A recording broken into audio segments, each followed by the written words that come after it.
Good morning and welcome to this week's Sunday sermon from Holy Saviour Church in Hitchin. Today is Epiphany Sunday, and so we hear the story of the wise men visiting Jesus. In the time of King Herod, after Jesus was born in Bethlehem of Judea, wise men from the east came to Jerusalem asking, "Where is the child who has been born King of the Jews? For we observed his star at its rising and have come to pay him homage."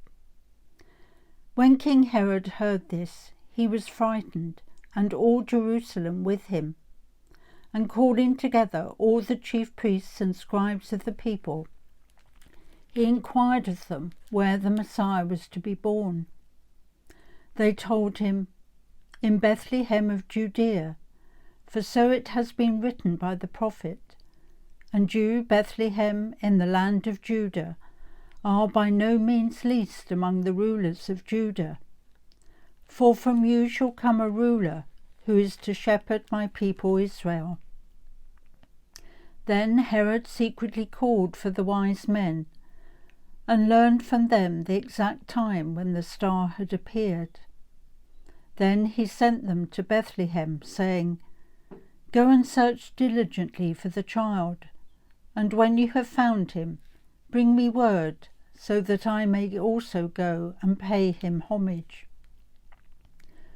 When they had heard the king, they set out, and there ahead of them went the star that they had seen at its rising, until it stopped over the place where the child was. When they saw that the star had stopped, they were overwhelmed with joy. On entering the house, they saw the child with Mary his mother, and they knelt down and paid him homage.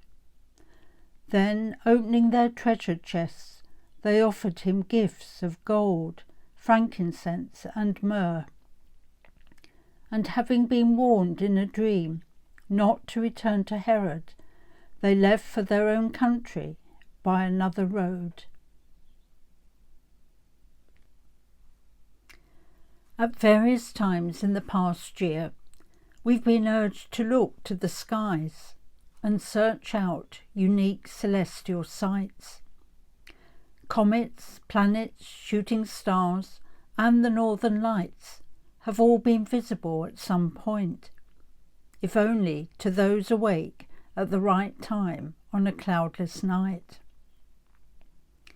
So it's not surprising that since the earliest times the night sky has been studied with interest and wonder, and the stars must have seemed particularly bright in biblical times without the atmospheric and light pollution that exists today. In the ancient world, the study of the stars and planets had developed into a fine art. It was believed that the whole world was of a piece. Everything was interconnected. So when something important happened on Earth, it would be reflected in the heavens. Or a remarkable event among the stars and planets must mean a remarkable event on Earth. The stars were also used by travellers on land or sea to navigate their way. It's against this background that the wise men made the arduous and remarkable journey from the east to Bethlehem. The account of the wise men is only found in Matthew's Gospel, and we really know very little about them.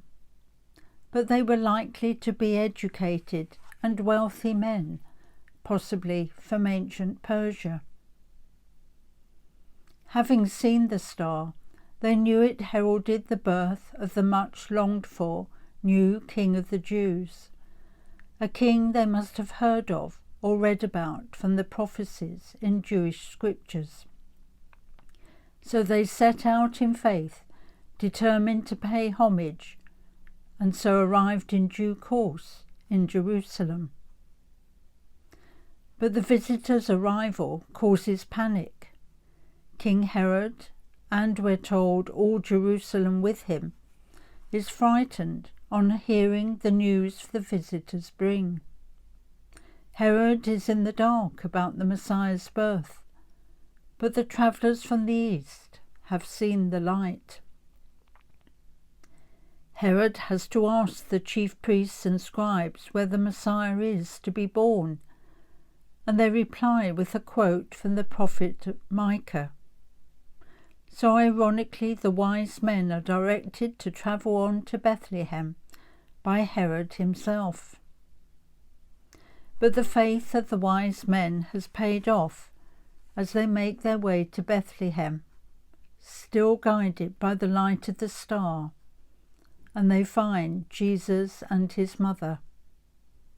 They're overwhelmed with joy as they kneel before the infant and make their gifts of gold, frankincense, and myrrh. The wise men were themselves a prophecy from Isaiah, with its description of camels bringing travellers from foreign lands with expensive gifts and praising God. Isaiah brings hope to the people of Israel as he prophesies the future restoration of Jerusalem. The glory of God will shine out of the darkness and usher in a new age. His joyful message envisages all nations being embraced by the light of God. Families will be reunited, and all will be radiant with the light of God's glorious presence and power. The light of the star leading the wise men to Bethlehem also heralds in a new age. The darkness of Herod's reign is set to be broken by a new light in the form of God's loving gift of his precious Son to the world. As Simeon proclaims when he takes Jesus into his arms in the temple, Jesus is a light for revelation to the Gentiles and for glory to the people Israel. Later, during his earthly ministry, Jesus proclaims that he is the light of the world. Whoever follows him will never walk in darkness, but will have the light of life. And in the Sermon on the Mount, Jesus tells the disciples that they are the light of the world, and that they must let their light shine before others, so that they may see their good works and give glory to their Father in heaven. As we hear the story of the wise men, may we too see the light and radiate that light in all that we do, in order to spread the good news of love and peace to the world, just like the wise men and the disciples long ago. Today I've chosen the hymn, Brightest and Best of the Sons of the Morning, and may I wish you all a very happy New Year.